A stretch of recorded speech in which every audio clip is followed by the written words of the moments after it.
He'll come around for 10 to go with a whopping 5.4-second lead, and Jeff Gordon has crashed. Man, that is a bad crash. It's a hard lick. Drivers.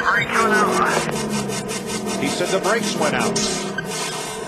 Boy, and he's hurting. I don't like the looks of that at all.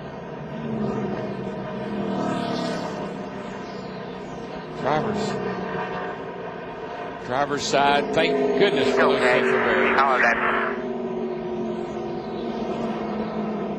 Darrell, we've talked about how you go into turn one at 200 miles an hour and dive down the racetrack. So it's a long way to go to get to that wall. Here's Gordon climbing out. That's a good sight. That's a great, I tell you, I'm relieved. Man, oh man. Jeff Gordon was trying to put together consecutive top 10 finishes for the first time since March.